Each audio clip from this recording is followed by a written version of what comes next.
नमस्कार। Smart online class SPY में एक बार फिर से आप सभी का हार्दिक अभिनंदन है, स्वागत है। मैं हूं आचार्य शक्तिपाल यादव, सरस्वती शिशु मंदिर बड़ा महिला से। बहुत सारी चर्चाएं आप अपने दैनिक जीवन में सुनते हैं, जैसे कुछ फल ऐसे होते हैं जिनका स्वाद खट्टा होता है, कुछ ऐसी वस्तुएं होती हैं जिनका स्वाद कभी कभार हम चख लेते हैं तो वो हमें कड़वा लगता है, कुछ ऐसी चीज़ें भी होती हैं जो नमकीन होती हैं। यानी विभिन्न प्रकार के स्वादों का हम क्या करते हैं, अनुभव अपने दैनिक जीवन में करते रहते हैं। वास्तव में ये स्वाद ही जो है हमें बताते हैं कि हमने क्या लिया है। कोई खट्टा पदार्थ लिया है, कोई कड़वा पदार्थ लिया है या कोई नमकीन पदार्थ लिया है। तो इसी घटनाओं को जोड़ते हुए आइए हम चलते हैं आज अपने विषय पर, जिस विषय का नाम है एसिड, बेस एंड सॉल्ट, अर्थात अम्ल, क्षार और लवण। प्यारे विद्यार्थियों, अम्ल, क्षार और लवण तो अधिकांशतः जैसे हम परिभाषा पूर्व कक्षाओं में पढ़ते आए हैं कि अम्ल क्या होते हैं, वे पदार्थ होते हैं जो स्वाद में खट्टे होते हैं, उसको हम अम्ल कहते हैं। क्षार क्या होते हैं, वे पदार्थ होते हैं जो स्वाद में कड़वे होते हैं। और लवण क्या होते हैं, तो कहते हैं कि अम्ल और क्षार को यदि मिला दिया जाए तो फिर वो जो है लवण बन जाता है, जैसे नमक, सोडियम क्लोराइड। ठीक है, तो ऐसी बहुत सारी चीजें जो है जो हम पढ़ते हुए चले आए हैं, इसी का हम थोड़ा सा आज जो है डिटेल में जाके अवलोकन करेंगे। कई बार आपने ऐसी घटनाएं भी देखी होंगी, जैसे आपके कपड़ों पर यदि कभी आपने देखा हो हल्दी का दाग लग जाता है। हल्दी का दाग लगता है और आप कपड़े को धोने के लिए जाते हैं और जैसे ही उस पर साबुन लगाते हैं तो कपड़े का रंग चेंज हो जाता है, अर्थात लाल हो जाता है। ये आपको पता होगा, ठीक है ना। तो ऐसे बहुत सारी घटनाएं हमारे दैनिक जीवन में घटती हैं जिनका हमें वास्तव में उत्तर पता नहीं होता कि ऐसा हुआ है तो ऐसा क्यों हुआ है। तो आज इन्हीं सारे प्रश्नों के उत्तर हम आपको इस क्लास में देने वाले हैं, क्योंकि हमारा विषय ही जो है वो क्या है, अम्ल, क्षार और लवण का है। तो जैसे मैंने एक उदाहरण दिया कि रंग जो है उस कपड़े का लाल हो जाता है, जैसे ही हल्दी लगे कपड़े पर जो है साबुन का जो है स्पर्श होता है तो कपड़े का रंग लाल हो जाता है। तो यह क्या है, यह एक सूचक है।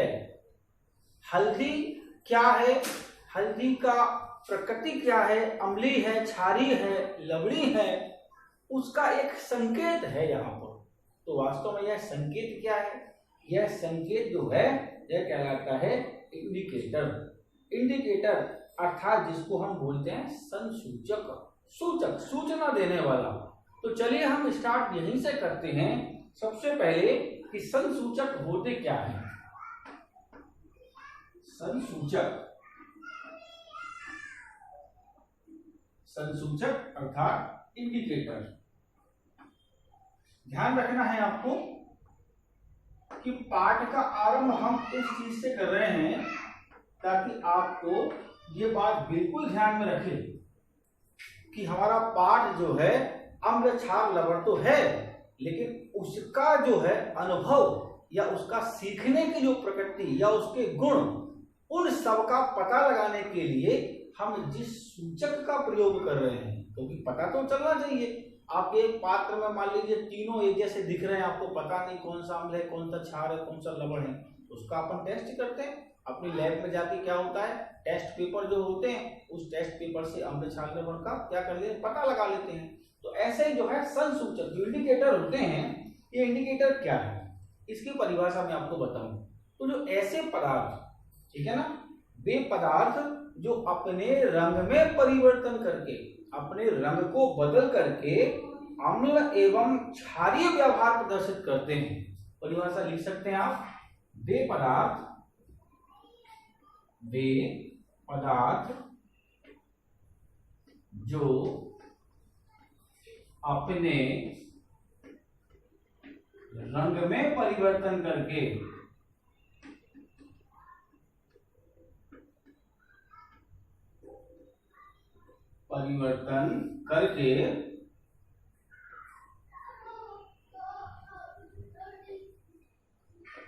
अम्ल एवं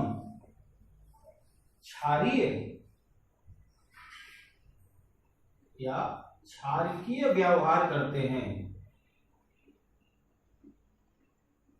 व्यवहार करते हैं,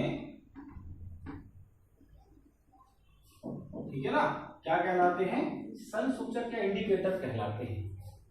इंडिकेटर एक शब्द आप लोगों ने पहले भी सुना होगा। इंडिकेटर कहाँ सुना आप लोगों ने? आप लोगों ने सुना होगा गाड़ियों की हेडलाइट के पास, कहते हैं कि इंडिकेटर जला दिया करो। इंडिकेटर का मतलब एक सूचना मिल जाती है उससे, वास्तव में इसलिए इसका नाम यहाँ पर संसूचक है। उसका हिंदी वर्जन संसूचक होता है, यानी सूचना देने वाला। तो वे पदार्थ जो अपने रंग में परिवर्तन करके अम्ल एवं क्षारकीय व्यवहार करते हैं उन्हें हम संसूचक कहते हैं। यहां संसूचक के हम दो प्रकार पढ़ेंगे। संसूचक के दो प्रकार होते हैं। एक जो प्रकार होता है जिसको अपन बोलते हैं नेचुरल इंडिकेटर,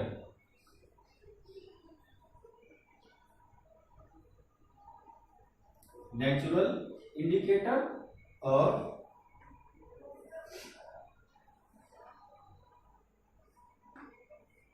दूसरा जो होता है वो होता है सिंथेटिक।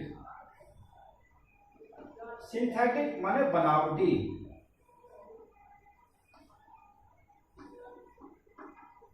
Synthetic indicator.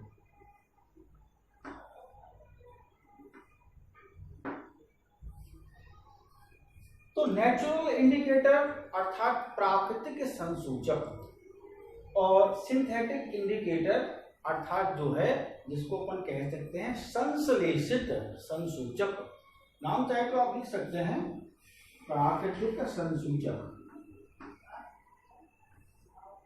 प्राकृतिक, और इसको हम कहेंगे संश्लेषित।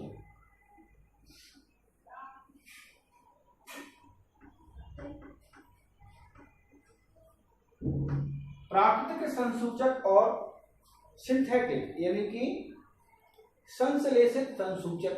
अब ये प्राकृतिक और संश्लेषित संसूचक क्या हैं, आप इनको ध्यान से सुने। प्राकृतिक जैसा उसका नाम है, वे सभी सूचक जो हमें इस प्रकृति से प्राप्त हुए हैं वह जो है सभी क्या कहलाते हैं? प्राकृतिक संसूचक कहलाते हैं। जैसे अभी मैंने उदाहरण बताया था, एक हल्दी, इसका एक उदाहरण हो जाएगा, ठीक है। इसमें जो है गुड़हल का फूल हो जाएगा, गुड़हल फूल हो गया, ठीक है। पत्ता गोभी हो गया, लाल पत्ता गोभी जो होता है, लाल पत्ता गोभी। एक फूल होता है जिसको बोलते हैं चाइना रोज, चाइना रोज। ये सभी जो है प्राकृतिक संसूचक हैं। दूसरी ओर यदि हम सिंथेटिक को देखें तो सिंथेटिक में जो संसूचक होते हैं यह जो है विशेष प्रकार के प्रयोगशालाओं में रासायनिक विधियों के द्वारा तैयार किए जाते हैं, यानी केमिकल के द्वारा तैयार किए जाते हैं। इसमें भी यह जो है जैसे मैथिल ऑरेंज हो गया, मैथिल ऑरेंज यह एक संसूचक है। फिनेफ्थलीन हो गया, फिनेफ्थलीन यह भी जो है एक संसूचक है। और भी जो है जो लिटमस पत्र बनते हैं, लिटमस पेपर या लिटमस पत्र जो तैयार किए जाते हैं, यह सब जो है सिंथेटिक इंडिकेटर के अंतर्गत आते हैं। अब जो है ये आप लोग जान गए होंगे कि इनका वास्तविकता में उपयोग क्या है, क्या इनका प्राकृतिक रूप है। ज्यादा इनके बारे में बताने की आवश्यकता नहीं है। हम जानते हैं कि हल्दी, जैसे हल्दी के बारे में चर्चा करें तो हल्दी क्या होता है? हल्दी जो है एक ऐसा सूचक है जो रंग का जिसका पीला होता है, पीला रंग हल्दी का, वो क्षार के साथ क्रिया करके लाल रंग दे देता है। तो पता चलता है कि क्षार के साथ अभिक्रिया हुई है। अम्ल के साथ यदि हल्दी की क्रिया कराते हैं तो रंग परिवर्तन होता नहीं है, ठीक है। इसी प्रकार से जो है और भी बहुत सारी चीजें हैं। जैसे आपका लिखा है गुड़हल का फूल, गुड़हल का फूल एक पेपर पर आप इस प्रकार से रगड़ दीजिए और रगड़ने के बाद उसको सुखा लीजिए तो आपका नीला लिटमस पेपर बन जाएगा। और जैसे ही आप उसको अम्ल में डालेंगे तो आप देखेंगे उसमें जो लिटमस पत्र का रंग है वो नीले से क्या हो जाएगा, लाल हो जाएगा।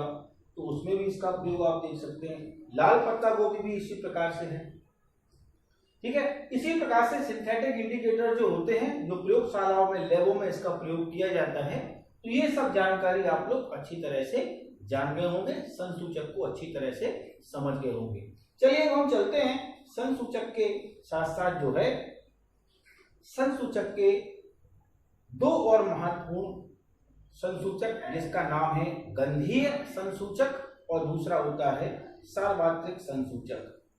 गंधीय संसूचक ऐसे होते हैं, गंधीय जैसा उसका नाम है गंधीय संसूचक, माने ऐसे संसूचक जिनकी गंध अम्लीय या क्षारीय माध्यम में बदल जाती है।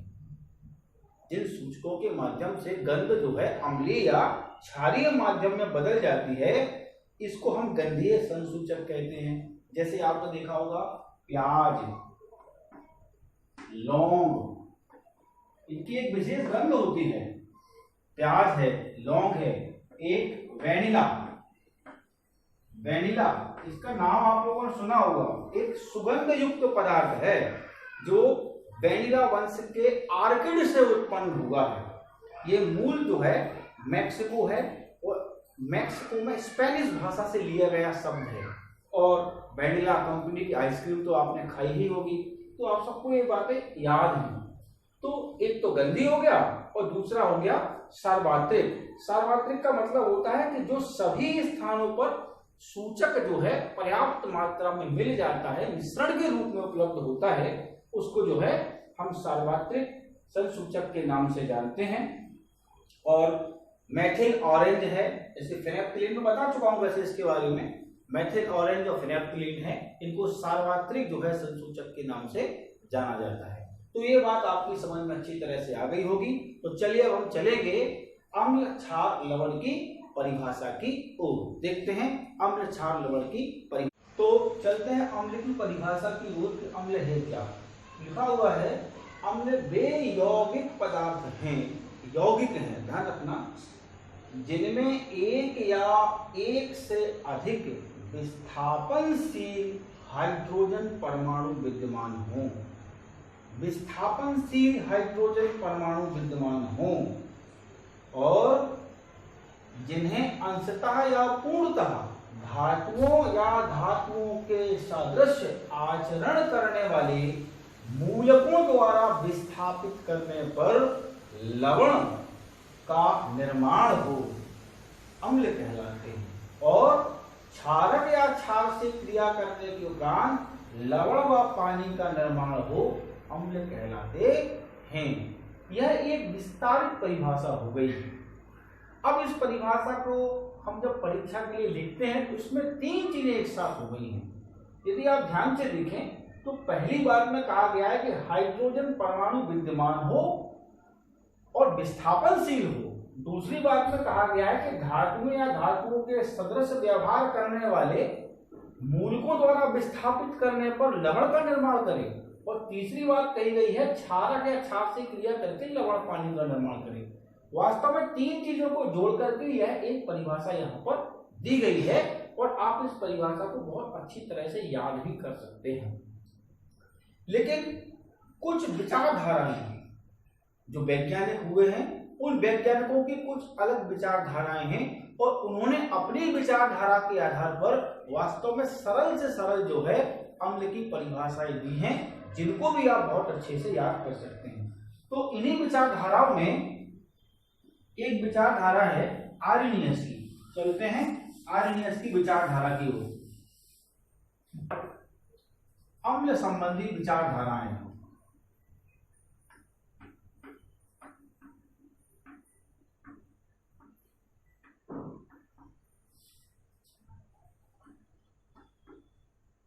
अम्ल संबंधी विचारधाराएं। तो पहली जो विचारधारा है 1884 में 1884 में आर्रेनियस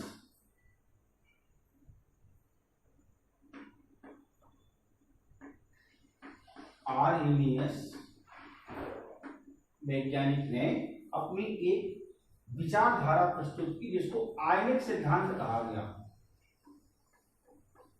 यही तो उस परिभाषा में हम पढ़ रहे थे अभी, आयनिक सिद्धांत।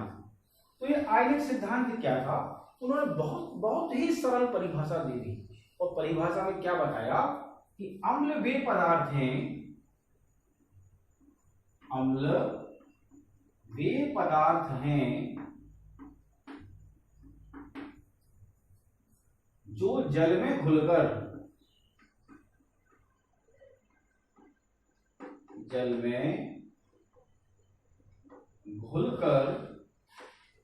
क्या करते हैं? हाइड्रोजन आयन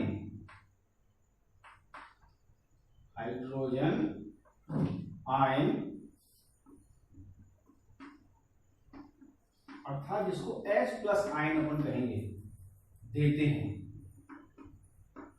बहुत ही सरल परिभाषा, इससे सरल कोई परिभाषा आपको नहीं मिलेगी अम्ल की, कि अम्ल वे पदार्थ हैं जो जल में घुल करके H+ आयन देते हैं अर्थात हाइड्रोजन आयन देते हैं। इसको कुछ एग्जाम्पल के माध्यम से आप समझें। जैसे देखिए HCl हाइड्रोक्लोरिक अम्ल है, अगर इसको हम जो है पानी से अभिक्रिया कराएं, ठीक है, यानी कि जल से अभिक्रिया कराते हैं, पानी से अभिक्रिया कराते हैं, तो यह जो है क्या होता है? हाइड्रोजन आयन देता है और क्लोरीन ऋण आयन देता है। ठीक है, क्योंकि ये क्रिया जो होती है ये उत्क्रमणीय अभिक्रिया है, दोनों ओर होने वाली क्रिया है, इसलिए अपन इस प्रकार से इसको चिन्ह के द्वारा प्रदर्शित कर सकते हैं। इसी प्रकार से यदि हम H2SO4, ठीक है, इसकी रासायनिक अभिक्रिया किसके साथ? जल के साथ, यानी पानी के साथ, तो यहां भी वही अभिक्रिया है, क्रमणीय अभिक्रिया है। तो यहां भी देखिए क्या है? H+ आयन और इसके साथ साथ जो है SO4, ठीक है। तो यहां पर 2 माइनस के चिन्ह लगाएंगे और यहां पर 2, ठीक है, यानी कि यहां पर SO4 ध्यान रखना है, SO4, ठीक है। इसी प्रकार और भी है, HNO3 के साथ अभिक्रिया कर सकते हैं, HNO3 की भी अभिक्रिया यदि हम जल से कराएं तो यह भी बात होगा, जल में घुल करके क्या करेगा? H+ आयन देगा और इसके साथ साथ जो है NO3। तो यहां आप समझने वाली बात यह है कि अम्ल जल में घुल करके क्या दे रहा है? H+ आयन दे रहा है, H+ आयन दे रहा है, H+ आयन दे रहा है, बस यही अम्ल की एक परिभाषा हो गई। कुछ उदाहरणों के माध्यम से आप बहुत सरल तरीके से बता सकते हैं। चलिए इसी विचारधारा को थोड़ा और आगे बढ़ाते हैं और एक विचारधारा आई ब्रॉस्टेड और लॉरी की। तो ब्रॉस्टेड और लॉरी 1923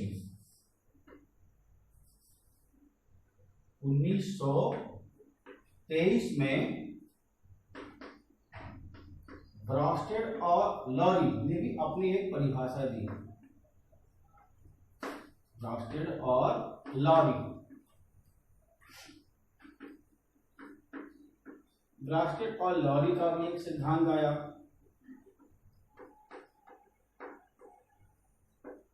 यह सिद्धांत क्या था?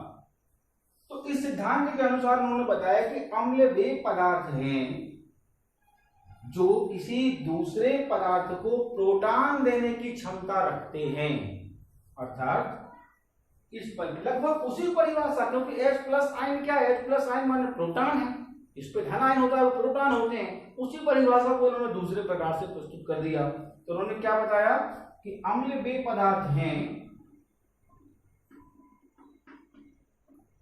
वे पदार्थ हैं जो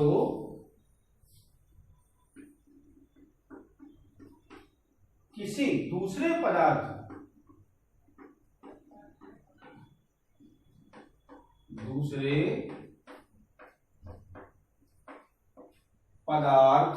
को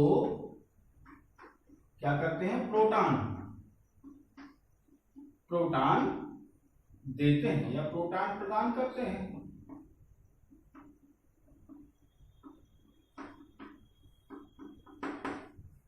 जैसे H2O, ठीक है। इस अभिक्रिया में भी क्या होगा, जब ये पानी का विघटन होगा तो H plus ion plus OH hydroxy ion, इसी प्रकार से HNO3, इसमें भी देखिए H प्लस आयन और NO3। तो यहां भी क्या है, किसी दूसरे पदार्थ को प्रोटॉन प्रदान करने का काम, यानी H प्लस आयन क्या है, यहाँ प्रोटॉन है, यहां भी H प्लस आयन क्या है, प्रोटॉन है, ठीक है। तो यहां भी प्रोस्टेट और लॉरी का एक सिद्धांत जो है 1923 में आया। तो इस परिभाषा को भी आप कभी अम्ल की परिभाषा पूछी जाए तो इस परिभाषा को भी आप लिख सकते हैं। इसके साथ साथ लिविस का भी एक इलेक्ट्रॉनिक विन्यास आया इसी संदर्भ में। तो लिविस का इलेक्ट्रॉनिक विन्यास, लिविस का इलेक्ट्रॉनिक विन्यास, इन सारी परिभाषाओं को आप उच्चतम कक्षाओं में बहुत विस्तार से पढ़ेंगे। लिविस का इलेक्ट्रॉनिक विन्यास, यह क्या था भाई, तो लिविस के इलेक्ट्रॉनिक विन्यास के अनुसार उन्होंने बताया कि अम्ल वह पदार्थ है, अम्ल वह पदार्थ है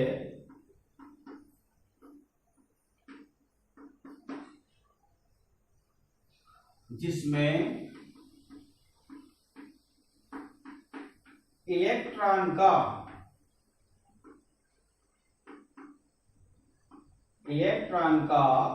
एक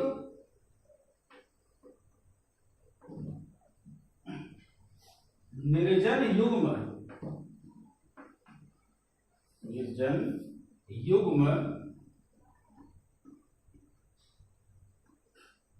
स्वीकार, निर्जन युग्म में स्वीकार करने की प्रवृत्ति होती है।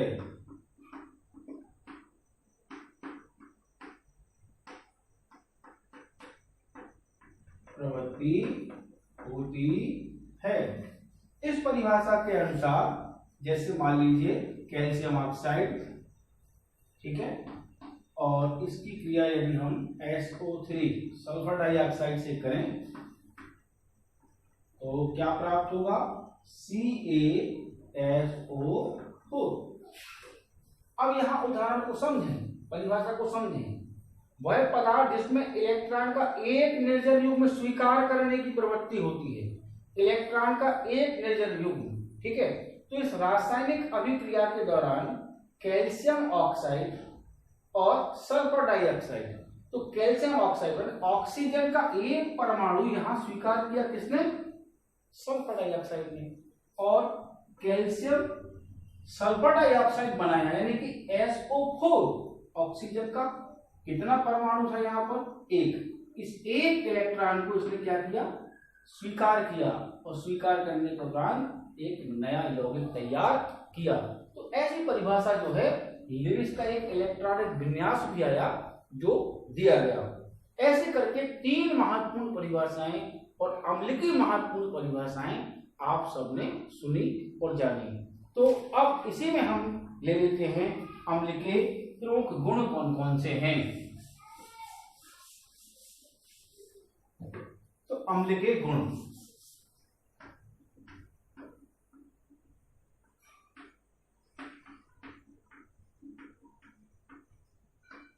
बहुत सरल है। तो सबसे पहला गुण क्या आता है, अम्ल स्वाद में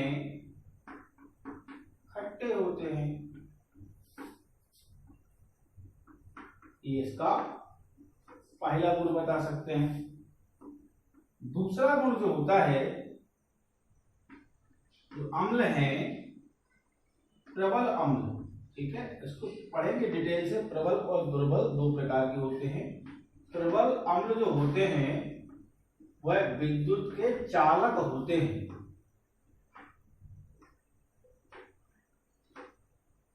जो बैटरी वगैरह आप देखते हो उसमें जो एसिड डला होता है वो सब प्रबल अम्ल है। तीसरा गुण होता है अम्ल धातु से क्रिया करके, धातु से क्रिया करके क्या करते हैं, हाइड्रोजन देते हैं। चौथा जो गुण है अम्ल क्षार से क्रिया करके, क्षार से क्रिया करके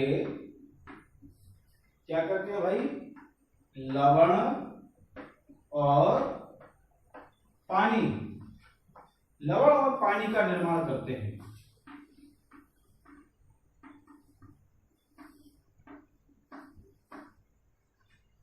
और पांचवा गुण है अम्ल नीले लिटमस पत्र को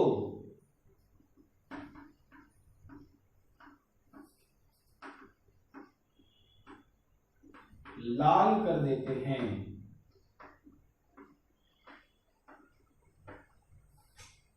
नीले लिटमस पत्र को लाल कर देते हैं। ये अम्ल के सबसे महत्वपूर्ण गुण हैं, जिनको हम विस्तार से जरूर पढ़ेंगे।